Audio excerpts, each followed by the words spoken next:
Hey guys, Sharpan here with Alan, who is not currently visible on this call because I believe I picked him out when he was right about to go do something. Um, but I did want to take this quick video to explain a kind of a framework issue that I know a lot of customers have, and by virtue of that, a lot of brokers deal with. And Alan, feel free to chime in because one of your customers had brought this up, which is why we're discussing this. The issue has to do with like their perception of the money they have in any of our apps is abstracted to their native currency. And if it's not abstracted to their native currency, then it's usually abstracted to USD. What I mean by that is, say someone deposits 0.0045 Bitcoin into InstaCrypto from their Coinbase wallet, just as an example. So from all technical perspectives, all accounting perspectives, all real perspectives, this customer has no US dollars. This customer has no Canadian dollars, the one I just explained in this example. This customer has a Bitcoin amount. She or he is entitled, that's her Bitcoin amount.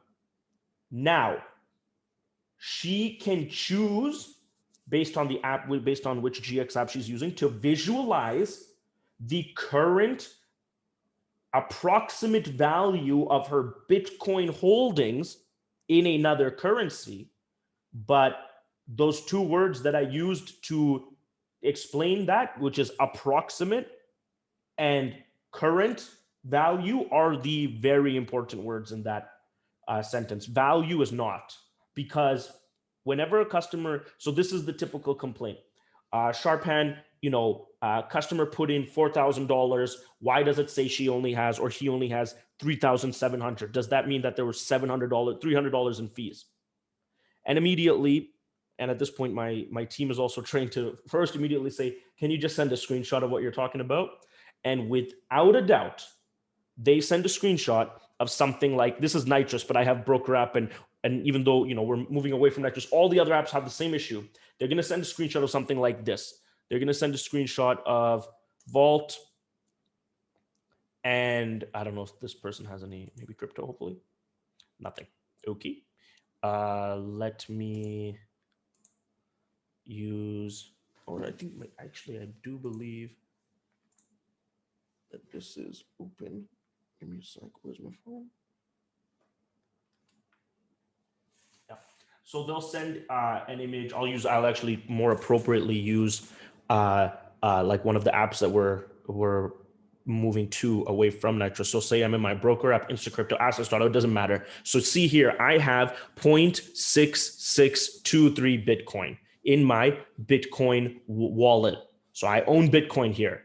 If you look at my transactions, if you look at the blockchain, if you look at any empirical data, I have Bitcoin. And they would send, I kid you not, they'll send the screenshot. So if you click, we have the luxury of clicking USD, they'll send the screenshot. And they'll say, or better yet, they'll send this screenshot. This one is amazing to send because this is not even just Bitcoin. This is a USD abstraction of 40 currencies, of which they might hold 2, none of which are probably USD. So let's just be a little bit more specific and say they send this one. They're going to be like, Sharpan, this person, put in wired $23,000. Why does it say they only have 21,000? Well, do they own Bitcoin or do they own US dollars? Because if you're making the claim US dollars went missing, they have to have owned US dollars.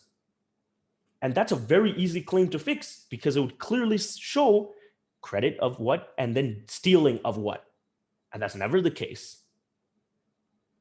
So that is exactly why. And now let me explain.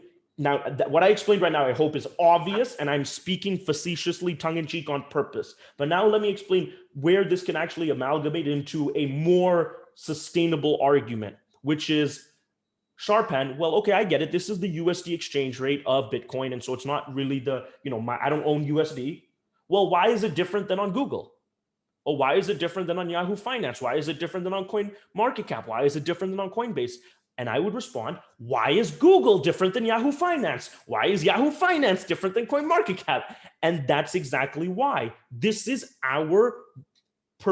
just our presenting abstracted approximate rate. If this customer wanted to withdraw money, he or she is not withdrawing 21,896 USD. They're withdrawing 0.6632 Bitcoin. And if they feel that the exchange rate that we're offering is not competitive, guess what? They're withdrawing Bitcoin. They could take it to the promised land, wherever they're getting the great rates. And then there's even an additional layer of something to notice. This is not the rate we even charge. This is just the rate that's approximated average over the different data aggregators we use. You will only know how much USD you can get for this, even on our platform, if you go to the checkout. So this is, and then when you start talking about not USD, like some people are like, well, how much CAD do I have if I have Ethereum? Oh my goodness. Do you think that there's a fixed Canadian CAD to ETH rate anywhere? At least USD has a bunch of sources we can source it from. So okay. This is my final point to kind of accumulate after. We can discuss it, but my always what I say at the end is, listen, the great thing is you don't own USD, you own Bitcoin.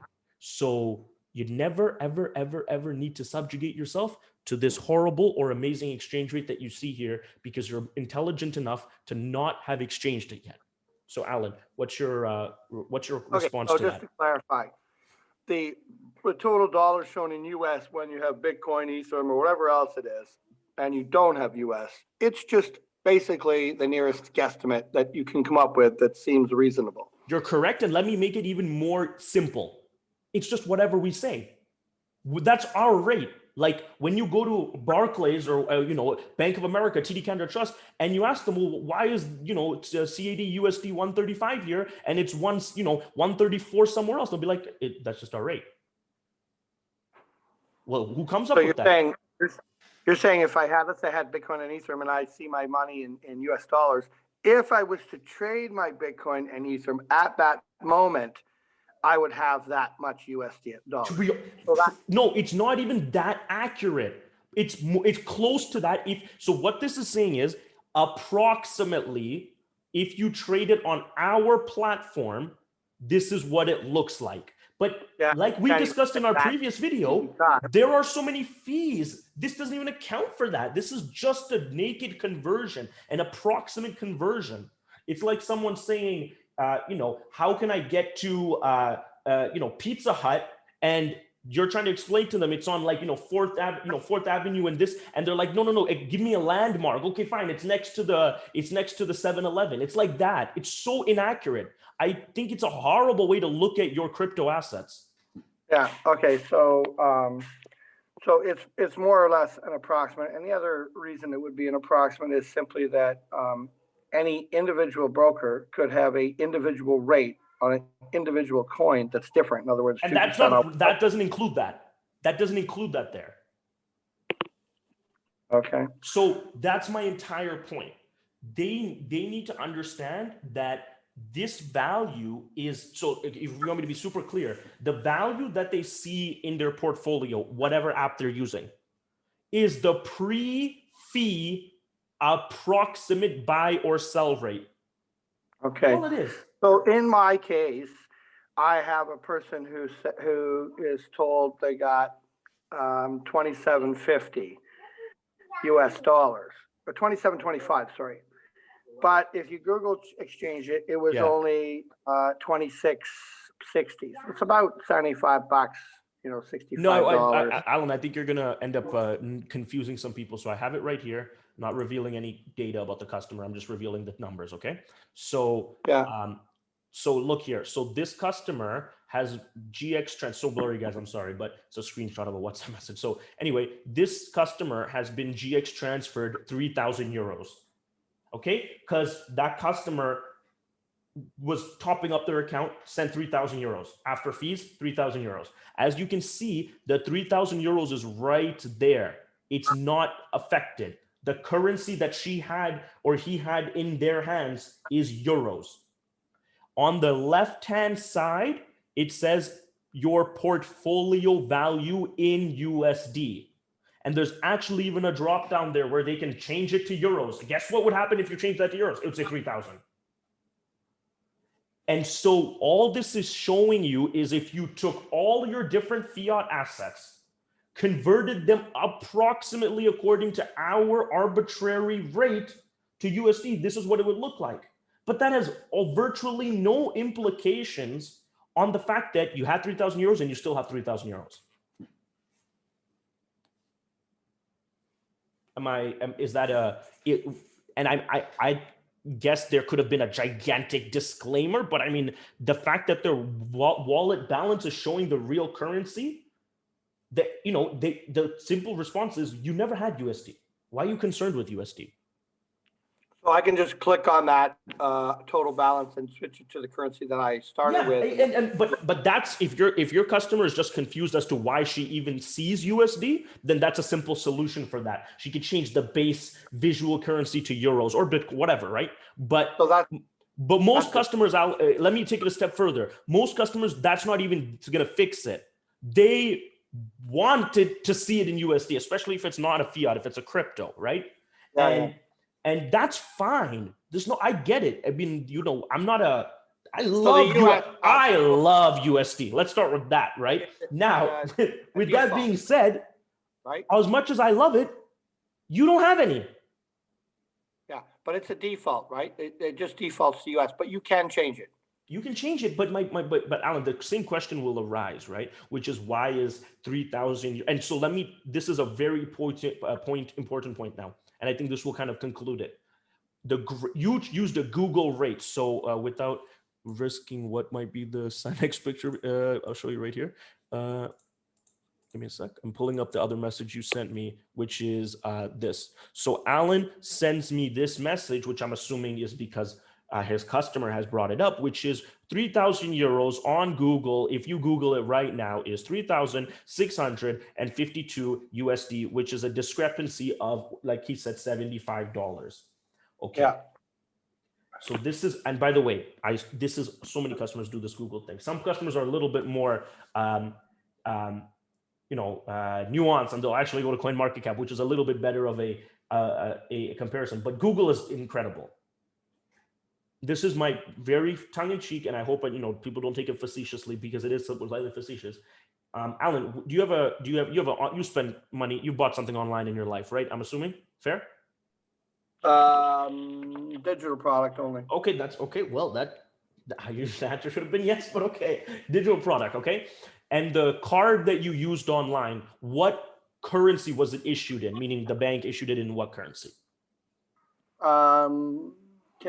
Canadian, perfect. Likewise, right? All my cards are issued in CAD. I have like tons of credit cards and debit cards, all issued in CAD, because that's where my banks are at. Great. Right. So now I go to Alibaba.com, or Alibaba is not a good example. Let's go to a smaller merchant. I just go to a clothing store in the US, or tremendous amount of my enterprise software is going to be built in USD. So I go to Microsoft Azure cloud services, something mundane, and I buy, it says 50 USD. Okay, that's cool. 50 USD, I'm down with that. So I buy it. Guess what? I go on Google and I check 50 USD to CAD, and it says whatever, I don't know, 71 CAD. Do you think I'm going to get charged 71 CAD on my credit card statement? You believe that? No. What am I going to get charged? But I'll tell you what really happens. When you take your card, you go to any store. I mean, I bought in the Philippines here in Spain and stuff, and they ask you, how would you like to pay, in euro or in Canadian? Now, if I pay in euro, they're going to rip me from one end of the world to the other. If I pay in Canadian, which is what my bank deals with, they'll do the trade, and generally speaking, you pay a lot less. No, it's better than paying in euros. I concur with that. No, I concur with that. But even when even when they give you that option, by the way, that's really not on the merchant side. That's opposite. You pay in euros. I know. I understand. It usually happens at airports. But let me explain that's a great example. Even the one where it says, do you want to pay in your native currency? There's only one difference. The difference is your bank going to do the conversion or are we going to do it? In both cases, you're not getting Google. Yes, when the bank does it, it's going to be a royal, suckage of. If my Canadian bank does the exchange, the fee is way better because I'm a customer. They have No. I will give someone $100, walk into any bank anywhere in the world, take your Google with you and ask them to give you that exchange rate for any currency pair. You're never getting it. Google, let me tell you something. Do you know why Google gets away with it? Because nobody's going to do the exchange on Google because that's not their business. But so my question was... So Google is going to give you the best rate possible because they're not the ones that are going to fulfill it. Take that to a currency exchange. Take that to a money transfer business. Take that to a bank and tell them, hey, Google told me this. That's right. You got to get as close as you can. So you find the place as close as you can. At least any close to Google and you're doing great. I'm talking about the exchange was $26.50. You showed it at $27.25, which was $75 out. Then we go and move the coin from Nitrous to assets.io. Yep. And go to pay something, which of course is a charge. Now in this case, I did a really low rate, only 3%. Yeah.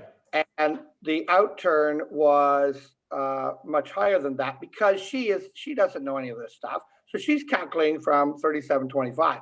And from 37.25, it works out to 6.6%. Yeah. But it's not that. First, I understand what you're saying. Okay, guys, let's, because this is, again, if you're still listening to this video at this point, you're a trooper. So we got to give you the full details in that case, right? So look, then what they did is they converted to what coin? Bitcoin probably, right? What did you trade her euros into? Ethereum. Ethereum, perfect. Okay, so takes the 3,000 euros and trades it into Ether. Now, this customer has an amount of Ether and it's in assets.io now. And the Ethereum valued in USD is 3479. Do you want to know what's interesting about that? She's had euros, she's had Ethereum, she's never had USD still in this entire process.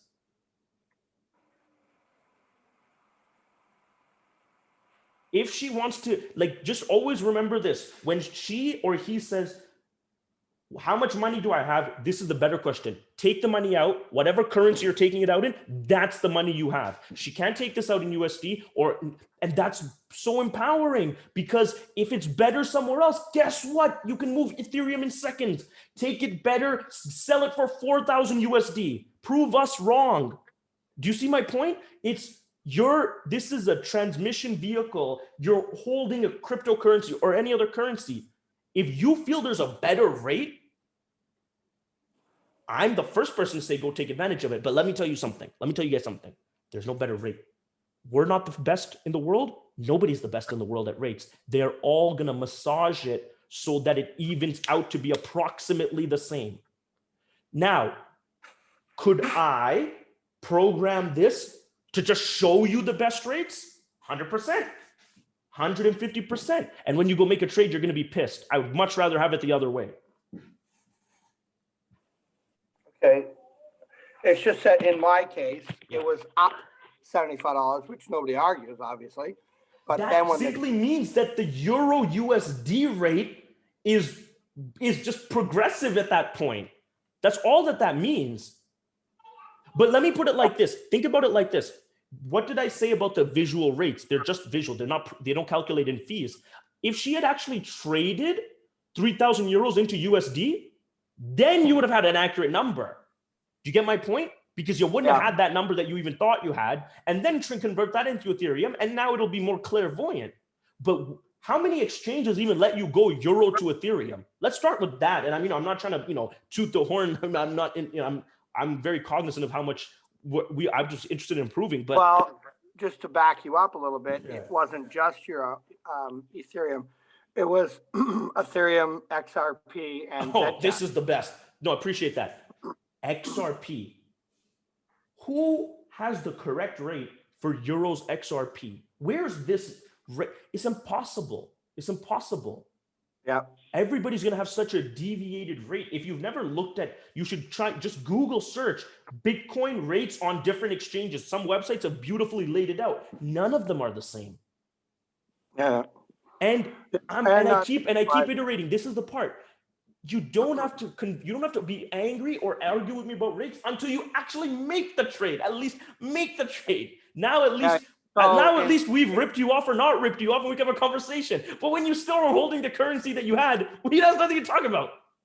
In this case, I think across the board, maybe the coins went down about 1% as well. And then there's that. Oh my God. Yeah. Coins move at such a higher pace than euros do. So now, like of the USD rate, which is already not going to be that accurate because it's going to be a 2-second delayed. She doesn't refresh her page. It might be so many variables. And so I'm not just ranting to prove how, incredibly right we are in the situation. No, we understand this is an issue. We understand that customers think in a particularly narrow way. It's the job of the broker to simply educate the customer and say, listen, you bought Ethereum because you want Ethereum.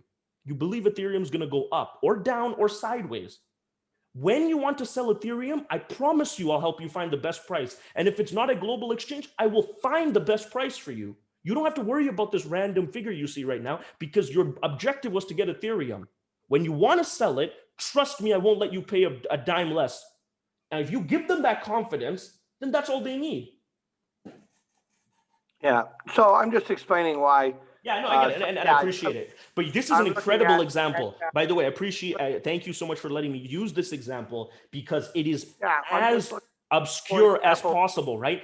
A person in Europe who functionally, doesn't have the great, like if you're at least in America, you have a concept that, okay, USD is kind of the denominated currency. So in Europe, you have not an affinity, but you have a proclivity for euros, but you also kind of think in USD. So you're a very confused kind of person. And then you put it in, now you have euros, you see a USD portfolio value, you trade into two currencies that no credible exchange rate exists because it's so dynamic, and Ripple moves fast. Ethereum does as well. And now you're basically trying to interpret two very obscure volatile assets in a currency you never had. I get it.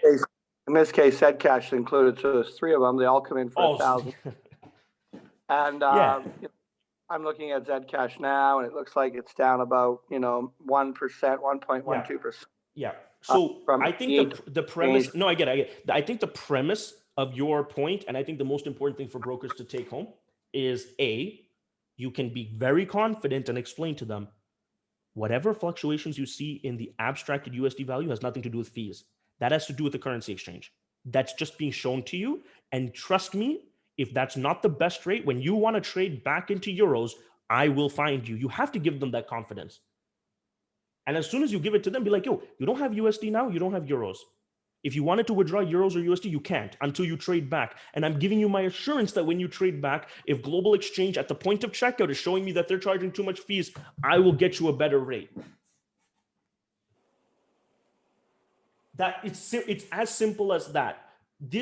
I'm very cognizant of how ridiculous I just sounded when I said it's as simple as that. This is not simple. I understand. The average person earns euros and goes buys milk with euros and then takes I get it. Like, when this is somewhat abstracted finance. However, a person who is coming to the enlightenment that cryptocurrency is important doesn't need to become an arbitrage trader to know that I now have dispensed of my euros and I own Ethereum. So when I want to dispense of my Ethereum back into euros, I can always price shop. Yes or no? Yeah, it's not really that easy, but especially for somebody brand new. But just to understand, I think, the broker needs to understand that there's fluctuations all over the board there for all the reasons that we just discussed. And to make sure that when people come in, they got a good understanding of that. When you said it's not that, can I one more point? I want to this is a question for you. It's a question for you, right? If you live in some obscure part in some city, right? Let's just take a small city in any even major economy. So you live in, you live in the United States, you live in Europe, just a small city you live in, right? And realistically, unless you drive to the airport, there's only one kind of currency exchange shop, right? I'm not even talking crypto. And you're going on vacation to the States, so you want to convert euros to dollars. And you go into that guy and you're eager to get your dollars, and you say, hey, can I get some dollars? And he says, yeah, sure, this is how much it's going to be. And you don't like it. Most people don't have any other option. They have to take that. And in the cryptocurrency world, I understand that Euro ETH or Euro Ripple is not the most popular trading pair, but we're definitely not the only single per platform. I'm sure we can find another one. And this is why I'm so confident that other one will juice you more. I assure you of that. Maybe not 10 out of 10, maybe on USD BTC, you might be able to find better prices, more commonly thing, but on these obscure trades, Euro Ripple, come on. Trust me, this is, you're opening up Pandora's box to people who for their longest time thought in one currency, their native currency. And so, yeah, it's going to take 10 minutes for you and them to at least cover up the fact that don't think in USD. I understand we all are always going to think in USD as a default function, but until you sell your crypto that you just bought, you're not the proud owner of any USD. Fair? Right? Yeah. Right? Like if you need dollars and you're in some small town, guess what? The requirement for dollars is greater than the pain of the fees or whatever. And if you think Ethereum is going up 10% or you're about to earn 20% on Ethereum bond, I'm not saying fees are not important, but I'm saying this type of inertia as it pertains to inertia caused by their ignorance, which is rightfully so, because I was ignorant. Everybody was ignorant when introduced to a new concept. That's not the end of the world, and it could easily be prevented by just a 5-minute conversation beforehand. Right? Yeah. And cool.